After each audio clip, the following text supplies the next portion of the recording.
Welcome to Checks and Balances. I'm Michael Vincent. This is James Blair, and this week, part 2 of our review of the Barefoot Investor.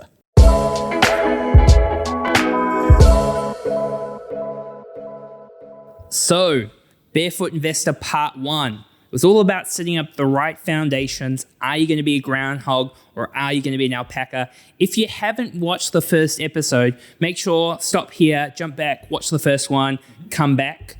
So it's all about setting the right foundations in the previous one.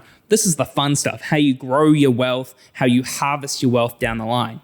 Now, the first part in the grow your wealth piece in the Barefoot Investor is about doubling your income, which sounds pretty good to me, Mike. Yeah.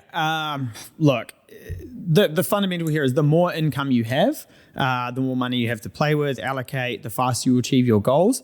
Look, not everyone is just going to be able to go out and double your income, but he has some tips or ways that he thinks you can. So let's crack into it. And it's all about, like, are you an alpaca or are you a groundhog? Yeah. Alpacas take control of their future. They focus on what they can kind of get on with. And then if you're an alpaca, you will naturally grow your income over time.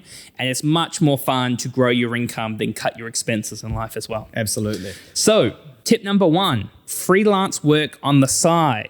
So I don't know, maybe you are doing a marketing manager and you've learned to do some graphic design on the side, or you're doing some other stuff. What do freelancers maybe do? Like the guy who came to locate the services at my house when I was doing my building my fence. Pretty sure that wasn't his main job because he didn't get any of it right. Feels like there's a whole story there. Yeah. Gas, water, everything. Like we hit it. Yeah. Are you okay? No. The other part, which is probably a little bit more relevant, is make yourself invaluable at work, which results in pay rises and climbing the ladder. So he talked about in your performance reviews to research your job description, see what like value in the market is, and then also be very clear, which just comes down to good communication, is what does success look like in 12 months? What would result in me getting paid X or being a really high performer, and then do twice as much as what they're asking? Yeah, absolutely. He mentioned sort of researching your job description and your performance review, and then trying to do 200% of that over the next 12 months.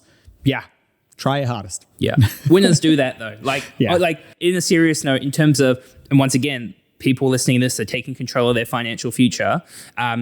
If you're gonna want to increase your income, of course you're gonna have to be like invaluable to your business and really kind of get on with the show and perform, right? Yeah, I mean, let's take an example. We're recording this on a public holiday. How good! Although one of us is going to Waiheke straight after this. It's the guy in the button-up shirt. Yeah. So the other part is they talk about turning a hobby into a side hustle. Yeah. Mike, what do you reckon about the side hustle? I love playing rugby. So, I'm going to go for the Auckland Blues next year and see if I can turn it into a side hustle. Is that the under 65s Auckland Blues team? Or? So I think the side hustles definitely have merit. There's so many different things that are going on. Some people talk about getting 2 jobs and just trying to balance the two. I mean, that sounds relatively stressful to me. Yeah. The other thing, just from a banking perspective and a lending perspective, some people go, if I go out and get another job, can you use the income straight away? Or I've been driving Uber for a couple of weeks. Can we use that? You can't.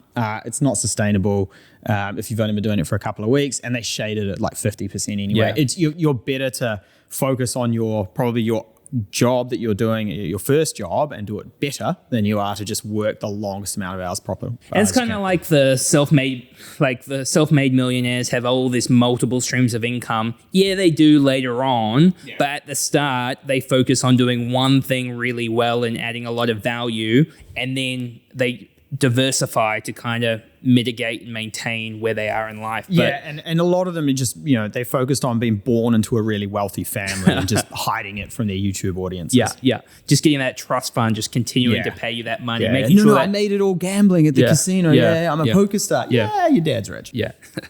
I mean, it'd be nice to have an oyster farm. So you've now worked out how to kind of create, and this is probably just on a side note, probably having a really good professional development plan in terms of where you want to go, what success looks like, where you want to be in 1, 3, 5, 10 years. Yeah. You've focused on increasing your income. Now let's talk about buying your house. So Mike, in the Barefoot Investor, which once again, an Australian book, they say you're going to need a 20% deposit to buy your first home. Mr. Mortgage Broker, what do we think? Yeah, so I advocate probably getting on the ladder as quickly as possible, which means you may not need necessarily save up a 20% deposit. You might go for a 5% deposit loan if you qualify for it, a 10% deposit loan. It's fairly standard in the market for your first home. But again, he's talking about a different market and that sort of thing.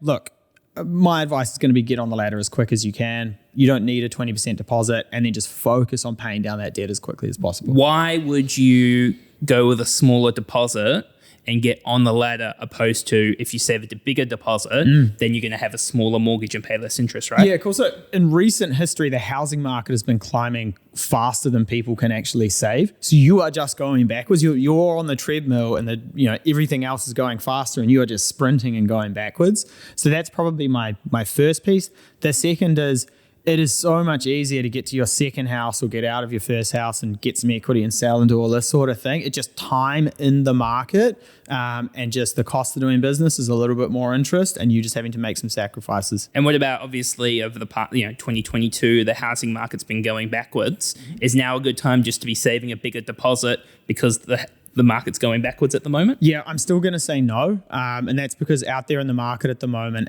as interest rates are going up and as prices are coming down, we are seeing a lot of really good deals out there, especially in the in-situ space. Again, I just get on the ladder. Do not try and time the market. So when we come back to the different types of bank accounts that we've set up, remember, you've got that 20%, which is the fire extinguisher account. So first, that pivoted towards paying off your short-term high-interest debts. So they're all now gone by this point. You're now pivoting that 20% towards saving for your first home. Now, the Barefoot Investor also has some tips to get there faster. Tip number 1, rent a cheaper house. We're going to say that at the same time? We were. Yeah, look. You don't have to live in Parnell, Ponsonby, Remuera, all of these spots. You can move a little bit further out. Think about your cost of transport, though. Although these days with flexible working, that might not be such an issue. If you do have a job where you can work from home a bit. So, rent a cheaper house, bring that average cost down. And the logic there is just, if you're not saving any money, if all of your money is going towards your current lifestyle, you're never going to get on the property ladder. So there needs to be some sort of sacrifice. The second tip, not a complicated one, income. Get your income up so you're able to save more, and maybe change the percentages so more can go into that fire extinguisher account. Yep. Next tip, sell things you don't need. I feel like he's picking on me. I don't know what to say about this. I can't do that. Yeah. It's definitely a minimalist type book in terms of, hey, like, you've got a house, you've just got nothing in the house. And the final one, and Mike, you can talk to this, is looking into first home grants. So he'll talk about specifically Australia. Mike, first home grants in New Zealand? Yeah, cool. So there are first home grants that are available to both in-situ properties and new build properties. So look into those. Other things to look into, potentially Kiwi build. Sometimes you can get a house in a pretty good location for, I would argue, below market value. Other things to look at there are Kaingoff or a first home partnership, although I don't usually recommend that unless you need it. You can also look at the 5% deposit scheme and these sorts of things. So there are a whole lot of different ways you can do that. Renting a cheaper house, hey, mum and dad, can I move back in? That's a really good shout. When anybody says to me, I'm still living at home and they're actually saving money and I go, good on you. Absolutely. It's just so much money you can save, assuming your parents aren't gouging your eyes out in terms of border income. Yeah, and again, like a lot of people sort of say, oh, yeah, no, my parents can't give me 20 grand or these sorts of things. Can you move back in with them? Is that the way that they help you into your first home? Yeah. Mike, so we're talking about the fire extinguisher account, regularly putting money into that account to build your deposit. The role of KiwiSaver with your first home deposit, maybe just give an example of how much percentage and then how much deposit you would need and the breakdown between the two as like a general guide. Yeah, so a lot of people at the moment are using KiwiSaver for their as a deposit for their first home. We usually see people at least 50% of their deposit is, I guess, is used for their first home these days. So let's say you're buying $1 million property, you need at least $100,000 deposit. 50,000 of that's probably going to come from KiwiSaver. 50,000 is going to come from external savings, a gift, something like that. If I think about that as a couple who have been contributing to KiwiSaver for over 5 years, you're probably going to hit 50,000 pretty quick. It'll probably be a little bit more than that. It comes down to the whole thing that if you're in good jobs and you've been in KiwiSaver for a while, you're probably closer than you think, right? Oh, absolutely. Yep. So now you have bought your first home. So the next step is around increasing your superannuation contributions. So the Barefoot Investor talks about increasing superannuation contributions to 15%, talks about your employer putting 9.5%, so you need to put an extra 5.5%. Now, this is a very Australian rule. Superannuation, there is heaps of benefits in Australia, which I wish the government in New Zealand would pick up for KiwiSaver. So the tax rate on what you'll be charged at is lower. The employer puts more contributions in. You have to put in quite large contributions, completely different kettle of fish. In New Zealand, to be honest, there's no benefit in putting extra money into your KiwiSaver. The only example is if you're really bad with money and maybe there's some sort of forced savings scheme in there where you are contributing 6 or 10%. But my preference would just be to focus on paying off your mortgage as quickly as you can. Yeah. And again, if you are increasing your KiwiSaver contributions to purchase, to use that money as a deposit for your first home, just think about the timeline there. You've got to be contributing to KiwiSaver for at least 3 years before you can access that money. So if you've just started contributing, you want to buy in the next 12 months, probably keep that cash in your account. Yep. So then he jumps on to tips on shares. So the first thing I would say is do not muck around with the share market until you are debt-free on your own home. There are a lot of hundreds of thousands of Sharesies accounts in this country now. It's great. It's made markets more accessible. I would say a lot of these people have mortgages because it's fun. It's something interesting to do. It's a little bit of a hobby. The problem with Sharesies account and not Sharesies investing into the market in general is if interest rates are at 6% and mortgage rates are at 6%, you're making 8% on your shares, which if you're picking companies directly, you're probably doing a lot worse than that. You take off fees, tax, and inflation because you're not spending the money now. You're probably at 3 or 4%, which means it's better off just to focus on paying off your own mortgage before you look to invest. Yeah, and it's not the sexy thing to do. Everyone loves to be like, oh, in my Sharesies account, I got a bit of A2 milk, I got a bit of this, got a bit of this. I'm like, how you going? They're like, not good. Yeah. Pick up another hobby. Yeah. So I would not play around with the shares until you are debt-free on your own home. Once you are debt-free on your own home, diversify. Do not pick companies directly. Make sure that the mortgage repayments, that fire extinguisher account, they are all going towards a managed fund. Be aware of the costs, what kind of advice you're going to get associated to it, all of those kind of good things, but pay off the mortgage first. Now, probably one of the most contentious parts of the whole book, Mike, as I see you kind of rub your face looking in dismay at these comments, is he does not like investment property. Yeah. And hey, look, he's probably done his research and, there are reasons he doesn't like it and all of these sorts of things. One of his key points here is the transaction costs around, you've got to pay estate agents and all of these sorts of things. Stamp duty in Australia. Yeah, we don't have that here. Kiwis love property. And the real reason is the leverage. You can invest $100,000 and turn that into $1 million and get the returns on $1 million instead of $100,000. So I think he's missing it a bit because he sort of says property trusts, and probably REITs and that sort of stuff. Yep. Yeah. So, each to their own. We really like if you've got the right kind of time frame and the cash flow to service a property that's going to cost you money week to week opposed to make you money week to week to get long-term capital gains.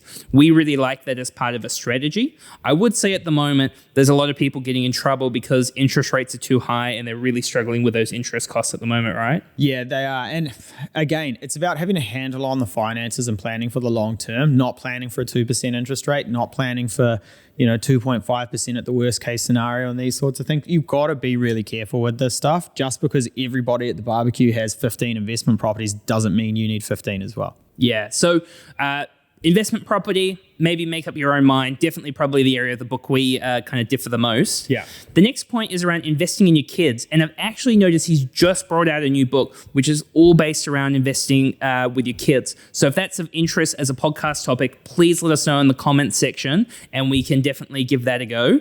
Some of the tips he gives is the best way to invest is to arm them with good, solid financial habits. Giving them money or giving them stuff is not helping them set up. And there's lots of kids that come from good financial backgrounds that haven't been taught good habits, which means you're not setting them up for the future. Yeah, absolutely. So don't give them money, make them do chores.